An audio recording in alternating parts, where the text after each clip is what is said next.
আফরার পাপা কালকে সকালবেলা দাম্মামের উদ্দেশ্যে রওনা দিয়েছে। কালকে সারাটা দিন সারা রাত আমরা বাসায় একা ছিলাম। আজকে সারা দিনও কিন্তু বাসায় আমরা একা।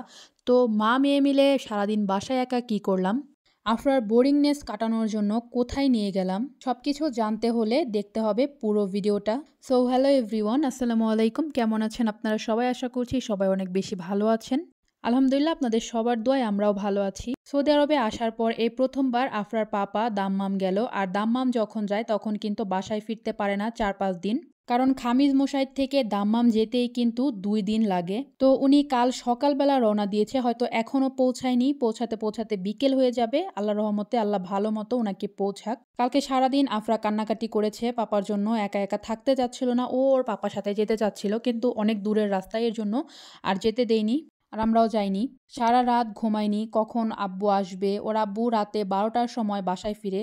তো 12টা, আম্মু 12টা বাজলো কিনা, আব্বু কখন আসবে, ও সারাক্ষণ কিন্তু আব্বুর কথা বলছিল। এমনিতেও যখন বাসায় থাকে তখন কিন্তু ওর পাপাকে ছাড়া এক মুহূর্তেও চলে না, সারাক্ষণ সাথে সাথে থাকে। তো এর জন্য ওর অনেক বেশি খারাপ লাগছিল, আর বাসায় একা একা থাকতে ওর বোরিং লাগছিল। মাত্র কিছুদিন হলো এসেছি, তেমন খেলনাও কিনে দেওয়া হয়নি। তো একা একা অনেক খারাপই লাগছিল, ওর বোরিং ফিল করছিল। কালকে বিকেল থেকে বলছিল আম্মু চলো বাহিরে যাই বাহিরে যাই। তো বাসায় একটু কাজ ছিল, এর জন্য কালকে নিয়ে যেতে পারিনি। আজকে বিকেলবেলা ওকে নিয়ে ভাবলাম একটু ঘুরতে যাব। তো সারাদিন আজকে আমার অনেক কাজ, সকাল থেকে কি করলাম দেখতে থাকুন। তো সকালবেলা ঘুম থেকে উঠেই কিন্তু গাছে পানি দিয়ে নিলাম। এখানে আমার অনেকগুলো ফুল গাছ আছে, তারপর বেগুন গাছ, কাঁচামরিচ গাছ, আলু গাছ, অনেক ধরনের গাছ আছে। তো আমি সবগুলো গাছে পানি দিয়ে নিলাম। দিয়ে কালকে ওর পাপা একটা পাকা পেঁপে এনে দিয়ে গিয়েছিল, সেই পেঁপেটাই এখন সকালে আমি কাটলাম। আফরা তো পেঁপে খেতে অনেক বেশি পছন্দ করে, আর পেঁপেটা এত পরিমাণে মিষ্টি ছিল। তো আমি এক পিস খেলাম, আফরা দিকে ঘুমাচ্ছে। তো ওকে ডাকতে আসলাম, রাতভর ঘুমায়নি একটুও। তো সকালবেলা ঘুমাচ্ছিল, আর রাতেও তেমন কিছু খায়নি। এর জন্য আগেই আমি তো এখনও সকালে রান্না করিনি, তাই আগে পেঁপেটা কেটে ওকে খেতে দিয়ে গেলাম। রাতভর ঘুমায়নি, এখন সকালবেলা ঘুম থেকে উঠতে চাচ্ছে না। ওকে আমি ডাকছিলাম অনেকভাবে, কিন্তু উঠেনি। তো আমি আবার বাথরুমে অনেকগুলো কাপড় ভিজিয়ে রেখে এসেছি, ওর আব্বু রেখে গিয়েছে। তারপর আফরা অনেকগুলো কাপড় চোপড় ছিল, তো ওকে আমি পেঁপেটা দিয়ে রেখে চলে এসেছি। তো এদিকে আমি জামা কাপড়গুলো ধুয়ে মেলে দিয়েছি শুকাতে। ও পরে একাই উঠে দাঁত ব্রাশ করে তারপর পেঁপেটা কিন্তু খেয়ে নিয়েছিল। এদিকে জামা কাপড় ধুয়ে ঘর বাড়ি ঝাড়ু দিয়ে বিছানাপত্র সব কিছু উঠিয়ে পরিষ্কার করে চলে আসলাম রান্নাঘরে। একটু বেলা হয়ে গিয়েছিল এগুলো সব কিছু করতে করতে, তাই আর বেশি কিছু রান্না করার সুযোগ হয়নি। এই মুরগির মাংস আর ভাত রান্না করেছিলাম, এটাই আমরা খেয়েছিলাম। সব কাজ শেষ করে রান্নাবান্না শেষ করে আফরাকে গোসল করে দিয়েছিলাম, আমিও গোসল করেছিলাম। তারপর নামাজ পড়ে একটুখানি রেস্ট করছিলাম, মাথা ব্যথা করছিল অনেক। এদিকে আফরা পাগল হয়ে যাচ্ছিল, আমাকে ঘুরতে নিয়ে চলো ঘুরতে নিয়ে চলো। তো আসরে আজান দিয়েছে, এখানে আসরে আজানের পর আমরা নামাজ পড়ে বাসার থেকে বের হয়ে যাচ্ছি। আশেপাশ দিয়েই ঘুরবো, বেশি দূরে যাব না। আমার বাসার কাছেই 5 মিনিট হাঁটলেই একটা মার্কেট আছে, 5 রিয়ালের মার্কেট। তো ওই 5 রিয়ালের মার্কেটেই মূলত আমরা এখন যাব। যেহেতু আজকে শুক্রবার, এই কারণে অনেক ভিড় ছিল মার্কেটে, তেমন ভিডিও করতে পারিনি। মার্কেটের ভিতরে অনেক ভিড় ছিল, অনেক মানুষ ছিল, এর জন্য আর ফোন বের করে ভিডিও করিনি। কেমন লজ্জা লজ্জা লাগছিল সত্যি কথা বলতে, আমার মানুষের সামনে ভিডিও করতে একটু লজ্জা লাগে। তো আমরা এখন কেনাকাটা সব কিছু শেষ করে বাসায় চলে যাচ্ছি। কি কি কিনলাম সেটা কিন্তু বাসায় গিয়ে আপনাদের দেখাবো। আসার সময় অন্য রাস্তা দিয়ে এসেছিলাম, যাওয়ার সময় এদিক দিয়ে যাচ্ছি। ওইদিকে মানুষ বেশি থাকে, আর এদিকে মানুষ কিন্তু কম থাকে।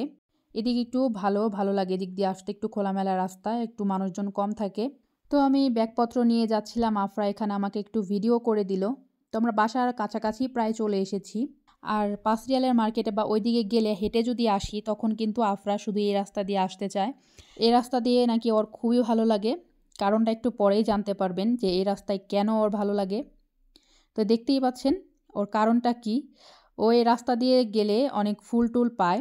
বাসার সামনে, অনেকের বাসার সামনেই কিন্তু ফুল গাছ লাগানো থাকে। আর তার তো এটা অভ্যাস, যেখানেই সে ফুল দেখবে তার একটা হলেও ছিঁড়তেই হবে। এই যে এদিকে একজন বাঙালি ভাই থাকে, জিয়া ভাই। তো উনি হচ্ছে এদিকে অনেক ধরনের সবজি টবজি লাগায় ওনার বাসার সামনে। তো এদিকে উনি সজনে ডাঁটার গাছ লাগিয়েছিল। তো ওই গাছটা দেখেও আমাকে বলছে যে আম্মু আমার ওই সজনে ডাঁটার ফুল পেড়ে দিতেই হবে দিতেই হবে। মানে কি বলবো, সে যেখানে ফুল দেখবে, এ দেখেন সে কিন্তু শুধু ফুল ছিঁড়ে শান্ত হয়নি, একটা সাদনাও কিন্তু ছিঁড়ে নিয়ে এসেছে। তো আমি ওকে ধমক দিচ্ছিলাম, ও বলছিল কি যে কি হয়েছে, ছিঁড়লে কি হয়েছে, আমাদের তো কিছু বলবে না, উনি তো আমাদের পরিচিতই। এমনিতেও জিয়া ভাই কিন্তু খুবই ভালো মানুষ, উনি কিন্তু ওনার বাসার সামনে এই যে এই কাঁচামরিচ, তারপর বেগুন, এরপর চাল কুমড়া, আর দেখতে পেলেন সজনে ডাঁটা, এগুলো অনেক কিছুই হয়। তো উনি মাঝে, মাঝে আমাদের কিন্তু এগুলা দেয়। অনেকগুলো সজনে ডাঁটাই এর আগে আমাদের দিয়েছে। তো আমরা কথা বলতে, বলতে বাসায় কিন্তু চলে আসলাম।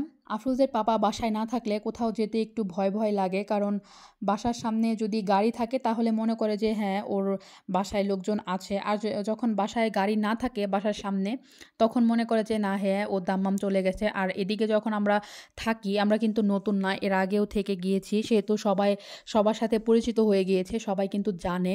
সৌদি মানুষ কিন্তু ভালোর ভালো, খারাপের খারাপ। এর জন্য একটুখানি ভয় লাগে যে বাসায় একা থাকি। এমনি কোনো সমস্যা হবে না ইনশাল্লাহ। কোনো সমস্যা নেই। এদিকে লোকজন সব ভালোই। আমাদের বাসার সামনে যেই সৌদিটা থাকে, ওই লোকটা সবসময় বলে যে দেখা হলেই বলে যে তোমাদের জন্য কী সেবা করতে পারি, বা আফরোজের পাপা যখন দাম্মাম যায় তখন বলে যে কোনো সমস্যা হলে আমাকে কল করতে বইলো বা আমাকে জানাইতে বইলো। আমি থাকতে কোনো সমস্যা হবে না। তো সব মিলে তেমন ভয়ের কিছু নেই। তারপরও আর কি মনের একটু ভয় এই যা। একা থাকি যেহেতু। ১ম বার যখন এসেছিলাম তখন তো আরও ভয় পেতাম। কখনোই একা বের হতাম না উনি যখন বাসায় না থাকতো। ঘরের মধ্যে সবকিছু তালা মেরে রেখেও কিন্তু ভয় পেতাম। কোথাও কোনো শব্দ হলে অনেক ভয় লাগতো। আলহামদুলিল্লাহ এবার আসার পর কিন্তু আগের থেকে বেশ ভালোই লাগে, ভয়-টয় করে না। তো এদিকে কথা বলতে, বলতে কিন্তু আমরা রুমের ভিতরে ঢুকে গিয়েছি। রুমের মধ্যে অনেকগুলো ময়লা পড়েছিল। তো যাওয়ার সময় ভেবেছিলাম নিয়ে যাব, কিন্তু বের হয়ে গিয়েছি, মনে নেই।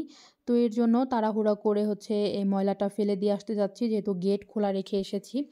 তাই দৌড়ে এসে বোরখা-টোরখা না খুলেই আগে ময়লাটা নিয়ে ফেলে দিতে যাচ্ছি। এমনি সময় কিন্তু ময়লা ওর পাপাই ফেলে, আমি কিন্তু কখনো ফেলি না। আর এদিকে মহিলারা কিন্তু এসব কাজ কখনোই করে না। তো আমি চারপাশটা দেখে নিচ্ছিলাম যে কোথাও মানুষজন আছে কিনা, কারণ এই ময়লা-টয়লা ফেলছি বা কোনো কিছু এসব দেখলে হাঁ করে তাকায় থাকে। আমি কালো কালারের বোরখা পরেছি, অন্য কালারের বোরখা পরলে হাঁ করে তাকায় থাকবে, মনে হয় কোনো এলিয়েন দেখছে হয়তো। কারণ সৌদিরা কিন্তু কালো বোরখাই বেশি পরে, আর মহিলারা কোনো কাজই করে না।